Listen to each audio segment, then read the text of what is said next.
इस लेक्चर में हम लोग डिस्कस करेंगे पार्ट 2 पे। इससे पहले वाले लेक्चर में दोस्तों हम लोगों ने डिस्कस करा था पार्ट 1, और पार्ट 1 में हम लोगों ने डिस्कस करा था सेक्शन 41।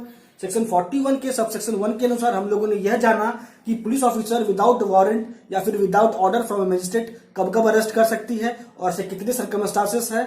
सब सेक्शन 2 के तहत हम लोगों ने यह देखा कि नॉन कॉग्निजेबल ऑफेंस के संबंध में police officer without warrant arrest नहीं कर सकती है।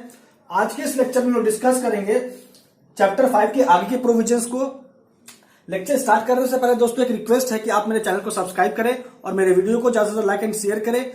अगर आपको कोई समस्या है लॉ से रिलेटेड तो आप कमेंट बॉक्स में कमेंट जरूर करें। तो चलिए आते हैं आज के इस लेक्चर पे, दैट मींस पार्ट 2 पे।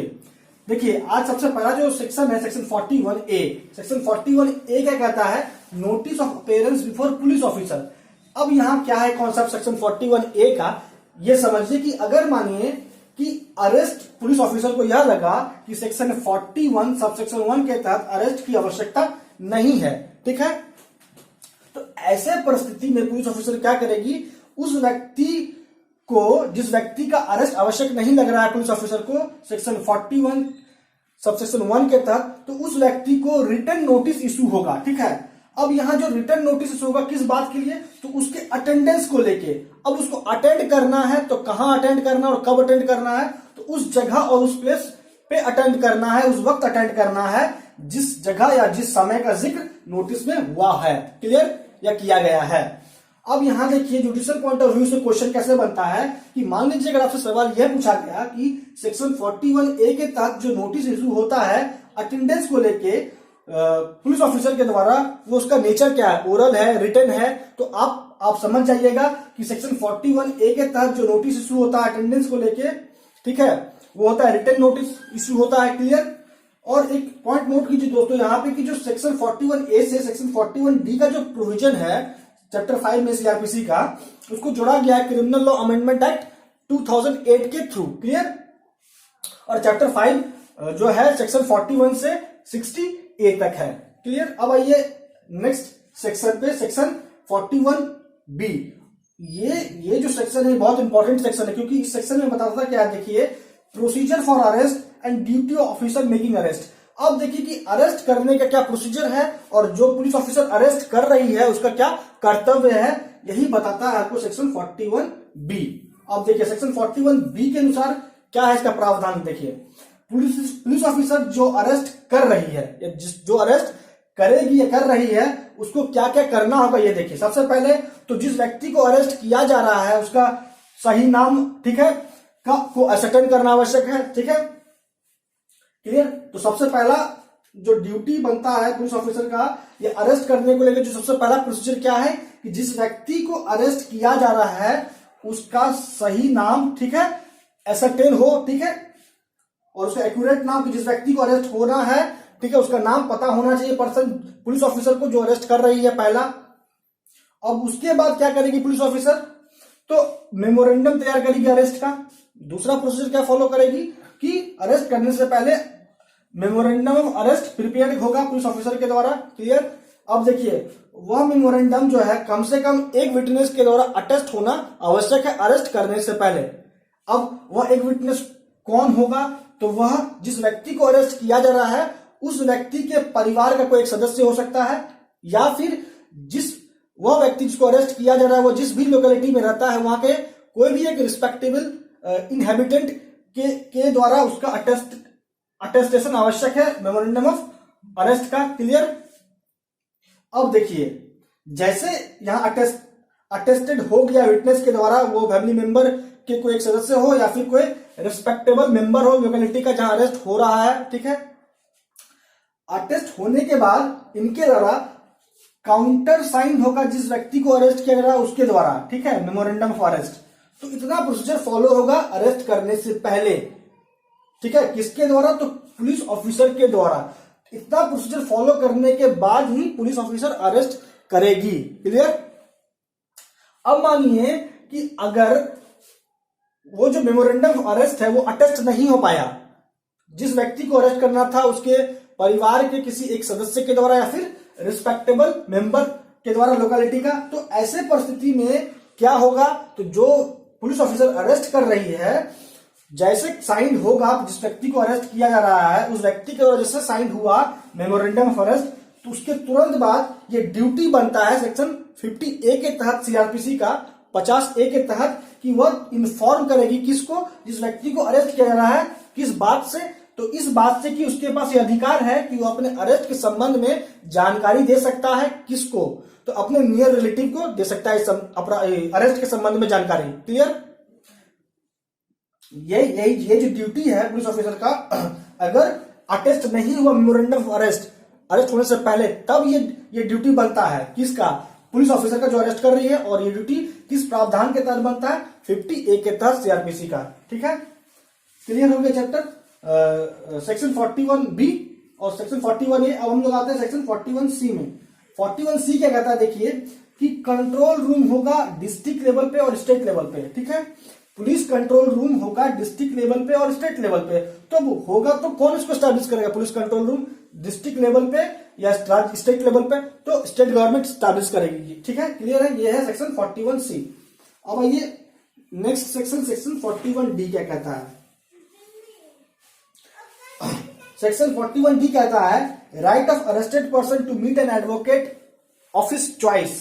क्या है, अपने पसंद का एडवोकेट वो रख सकता है, कब, ड्यूरिंग इंटेरोगेशन। देखिए, जब पुलिस पूछताछ करेगी जिस व्यक्ति को अरेस्ट किया जा रहा है, उस व्यक्ति को जब अरेस्ट होने के बाद पुलिस उससे जब इंटरोगेट करेगी, तो उस वक्त, ठीक है, इस अरेस्टेड पर्सन को ये राइट है कि वो अपने चॉइस का एडवोकेट रख सकता है। ठीक है, उसको कॉन्स्टिट्यूशन के थ्रू भी राइट मिला है 22 आर्टिकल के तहत, और सेक्शन 41D के तहत भी सीआरपीसी का ये राइट उसको अवेलेबल है। क्लियर?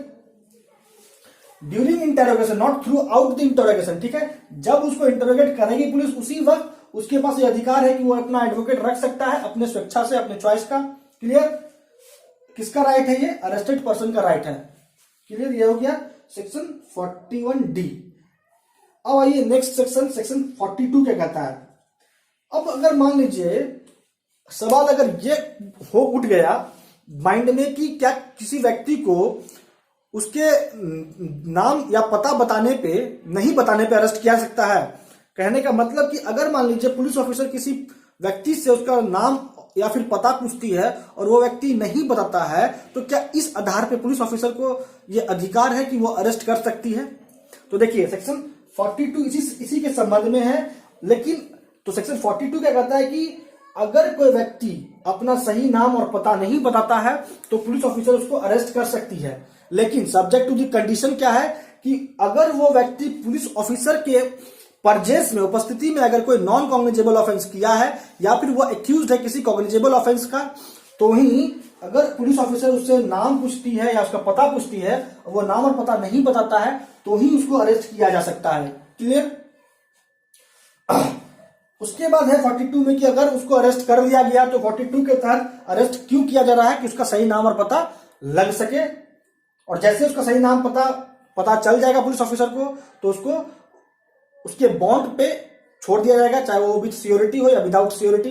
अगर यह व्यक्ति जिसको अरेस्ट किया जा रहा है 42 के तहत, अगर उसका भारत में रेसिडेंस नहीं है, तो यहाँ पे उस व्यक्ति के द्वारा या उसके व्यक्ति के बिहाफ में जो बॉन्ड एग्जीक्यूट होगा तो किसके द्वारा होगा, तो सियोरिटी के द्वारा बॉन्ड एग्जीक्यूट होगा। क्लियर? यही है 42। तो ये आप समझ लीजिए 42 के अनुसार सेक्शन कि एक पुलिस ऑफिसर को राइट है कि अगर कोई व्यक्ति अपना सही नाम और पता नहीं बताता है तो उसको अरेस्ट किया जा सकता है। बस शर्त क्या है कि वो एक्यूज होना चाहिए कॉग्निजेबल ऑफेंस का या फिर उसने कोई नॉन कॉग्निजेबल ऑफेंस किया है पुलिस ऑफिसर के उपस्थिति में। तो अब यहां समझिए कॉग्निजेबल ऑफेंस और नॉन कॉग्निजेबल ऑफेंस क्या होता है।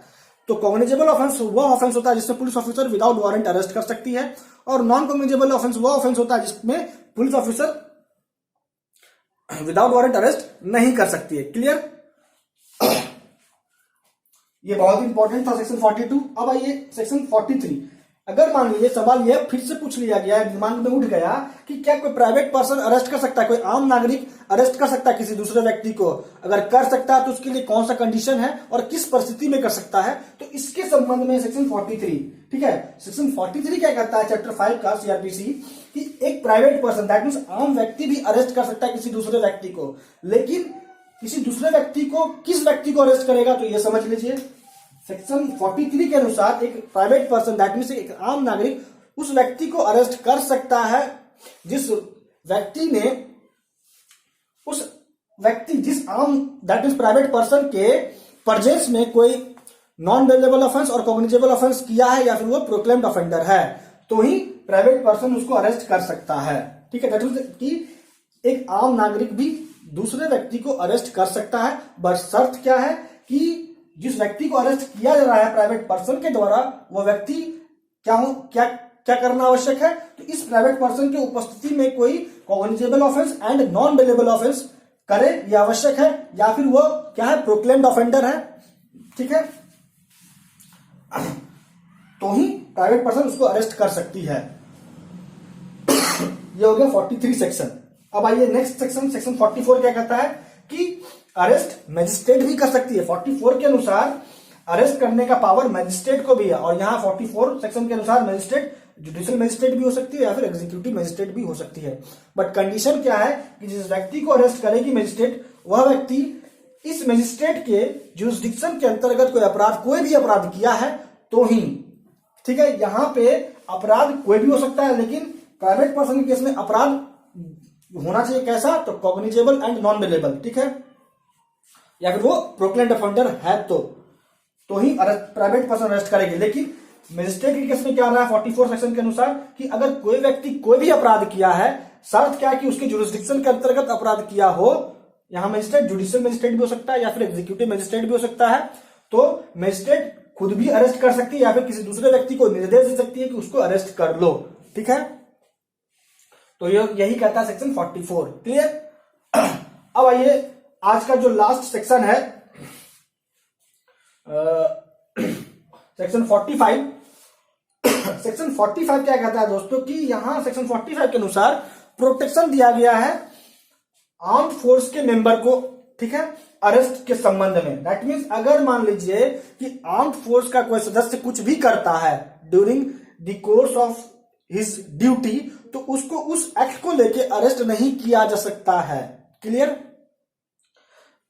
जब तक अरेस्ट करने के संबंध में सेंट्रल गवर्नमेंट का कंसेंट प्राप्त नहीं हो जाता है तब तक। क्लियर।